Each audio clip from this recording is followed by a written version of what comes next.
ब्रजेश जी, हाथ ऐसा तो आप ही है के सामने जोड़े जाएंगे। सुनो ब्रजेश जी, ऐसा है, आज ये आलोचना उसका समय नहीं है। मैं आपको बता दूं, अभी प्रवीण जी को मैं सुन रहा था और मनोज जी को सुन रहा था, सबको सुना, हरीश जी को।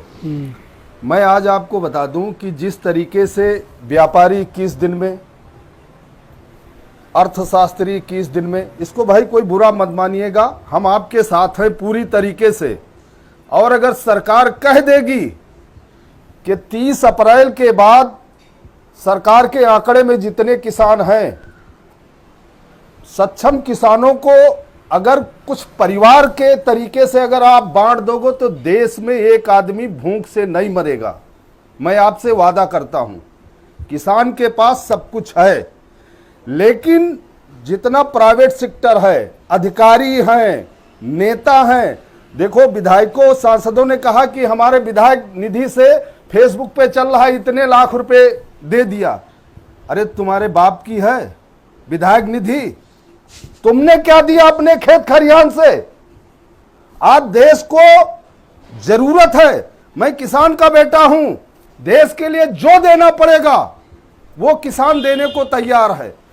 लेकिन अगर 20 दिन में लॉकडाउन हटाया गया, देखो इस बीमारी के बारे में बहुत बड़ा वैज्ञानिक तो नहीं हूं, लेकिन हमारा सुझाव है कि गांव ग्रामीण में उनकी जांच हो, किसानों को इसके सुझाव दिए जाएं कि इस तरीके से आपको रहना है, और इसके जांच और जो नमूने हैं उसका चेकअप किया जाए, और कहीं कुछ नहीं घाटा वाटा होगा। अरे हम 70 सालों से घाटा बर्दाश्त कर रहे हैं, 70 साल से। 20 दिन में पूरा देश हाथ फैला रहे हो आप लोग। 70 साल से घाटे की खेती कर रहा हूं, फिर भी नहीं मरा हूं, फिर भी देश के साथ खड़ा हूं। आज चैनल से, भारत समाचार के कह रहा हूं कि एक एक किसान देश के साथ खड़ा है, सरकार के साथ खड़ा है। 20 दिन में कौन सी ऐसी बात आ गई?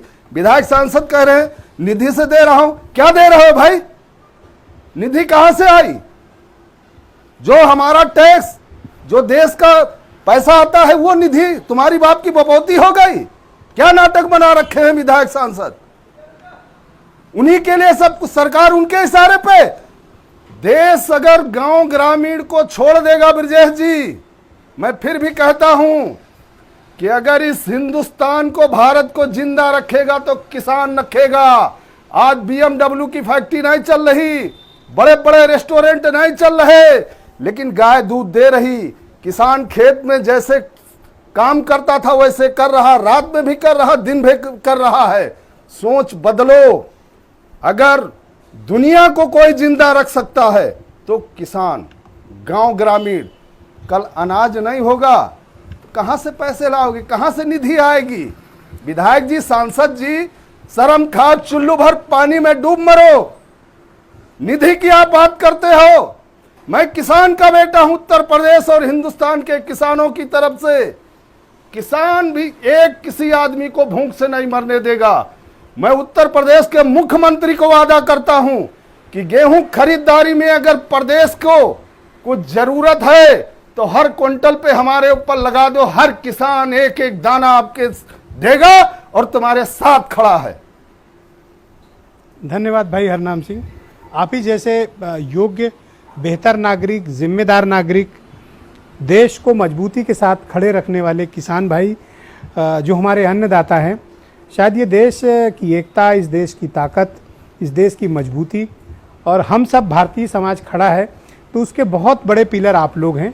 मैं आपको बहुत साधुवाद देता हूँ, बहुत नमन करता हूँ और आपका अभिनंदन करता हूँ कि आप जैसी महान सोच के किसान हमारे देश के साथ इतने व्यापक और मजबूत तरीके से खड़े हैं। आपने नेताओं को भी आईना दिखाया, मैं आपसे 100% सहमत हूँ। बहुत बहुत शुक्रिया, धन्यवाद, थैंक यू। आप सभी का बहुत बहुत धन्यवाद इस कार्यक्रम को देखने के लिए, थैंक यू।